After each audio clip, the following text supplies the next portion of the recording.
రేవంత్ అన్నకు అర్థం కాని విషయం ఏంటంటే ఒక్కసారి రైతులు కనుక తిరుగుబాటు స్టార్ట్ చేసిరనుకో, రైతులు కనుక రోడ్ల మీదకి వచ్చిరనుకో కాంగ్రెస్ ప్రభుత్వం కుప్పకూలిపోతుంది. అది రేవంత్ రెడ్డికి ఎందుకు అర్థమైతలేదు అనేది తెలుస్తలేదు. రేవంత్ రెడ్డి లైట్ తీసుకుంటున్నాడు. రైతు భరోసా అంటే తర్వాత మాట్లాడదాం, కానీ ఈ నెలలో రైతు భరోసా ఇచ్చేయాలి. ఆల్రెడీ అధికారులకు కూడా చెప్తున్నా, ఇట్లా అట్లా చేసి రైతు భరోసా 3 ఎకరానికి రిలీజ్ చేయండి, 3,000 కోట్ల రూపాయలు రెడీ పెట్టండి అని చెప్పి రేవంత్ రెడ్డి మంత్రుల ముందే అధికారులకు చెప్పుడాట. ఇక మంత్రులు ఏమనుకుంటారు, అబ్బా రేవంత్ రెడ్డి మస్తు పాజిటివ్ ఉన్నాడు రైతు భరోసా గురించి, సో అధికారులకు కూడా చెప్పేసిందని చెప్పి మంత్రులు కూడా భావిస్తారు కదా. మంత్రులు ఎప్పుడు రేవంత్ రెడ్డికి రైతు భరోసా గురించి చెప్పినా రేవంత్ రెడ్డి ఈ నెలలో ఇచ్చేద్దాం, వచ్చే నెలలో ఇచ్చేద్దాం, ఈ చివరి వారంలో ఇచ్చుడే అని చెప్తున్నట. ఎమ్మెల్యేలు ఎప్పుడైనా పోయి సార్ రైతు బంధు ఏమైంది, మరి జనాలు అడుగుతున్నారు, మమ్మల్ని చాలా ఇబ్బంది అవుతుంది సార్ రైతు భరోసా గురించి, రైతులు చాలా మంది మమ్మల్ని ప్రశ్నిస్తున్నారు అని చెప్పి ముఖ్యమంత్రిని కలవడానికి పోయినా కూడా రేవంత్ రెడ్డి ప్రతిసారి ఈ నెలాఖరులో పిచ్చేసుడే, వచ్చే నెల ఇచ్చుడే, లేకపోతే ఈ 10వ తారీఖు ఇస్తాం, ఈ 25వ తారీఖు ఇస్తామని చెప్పి రేవంత్ రెడ్డి మాట దాటుకునేటటువంటి కార్యక్రమం చేస్తున్నాడు. కానీ ఏది ఏమైనా ఈసారి తప్పదు. ఇక రైతు భరోసా ఇవ్వకపోతే రైతులు ఇంకా కోపం మీద ఉన్నారు, మామూలు కోపం మీద కాదు, భయంకరమైన కోపం మీద ఉన్నారు.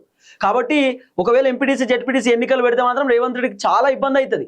ఒకవేళ ఎలక్షన్ పెట్టకుండా నామినేటెడ్ పదవులు ఇచ్చిందనుకో, ఇగో ఇక్కడ ఎంపీటీసీ నేనే పెట్టేస్తున్నా, జెడ్పీటీసీ నేనే పెట్టేస్తున్నా అని రేవంత్ రెడ్డి నామినేటెడ్ పదవులు డైరెక్ట్ ఇచ్చేసింది అనుకో, వితౌట్ ఎలక్షన్ ఏం చేయలేం. కానీ ఈ వ్యతిరేకత అంతా కూడా 2028 ఎన్నికలలో రేవంత్ రెడ్డికి చాలా ఇబ్బంది అవుతుంది, దెబ్బ కొడుతుంది. రేవంత్ రెడ్డి ఏదో అనుకుంటున్నాడు, మళ్ళీ మేమే గెలుస్తాం, మళ్ళీ మేము అనేక దొంగ హామీలు ఇవ్వచ్చు, మళ్ళీ మేము వచ్చి రైతులకు అది చేస్తాం ఇది చేస్తామని చెప్పి అన్ని మాటలు చెప్తే రైతులు నమ్మి మళ్ళీ ఓట్లేస్తారేమో అని చెప్పి రేవంత్ రెడ్డి అనుకుంటుండేమో. కానీ పేపర్లో రాపించుకునేటటువంటి వార్తలు చూసో, టీవీ ఛానల్లో వచ్చేటటువంటి వీడియోలు చూసే రైతులు కానీ జనాలు కానీ ప్రభుత్వాలకు ఓటు వేస్తలేరు. ఇప్పుడు ప్రభుత్వం పర్ఫార్మెన్స్ చూస్తున్నారు రైతులైనా ప్రజలైనా.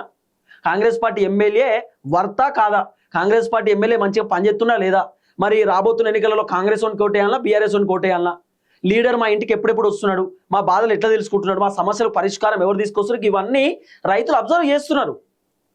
ఇప్పుడు రేవంత్ రెడ్డి ఏదో పేపర్లలో వార్తలు రాపించి రేవంత్ రెడ్డి మొత్తం వడ్లు కొంటున్నాడు, రేవంత్ రెడ్డి మొత్తం రైతు బంధు గురించి ఆలోచన చేస్తున్నాడు, రేవంత్ రెడ్డి రైతుల సమస్యల పట్ల ఆలోచన చేస్తున్నాడు అని చెప్పి రేవంత్ రెడ్డి పేపర్లలో వార్తలు రాపించుకుంటే రైతులేం సంతోషపడతలేరు చూసి.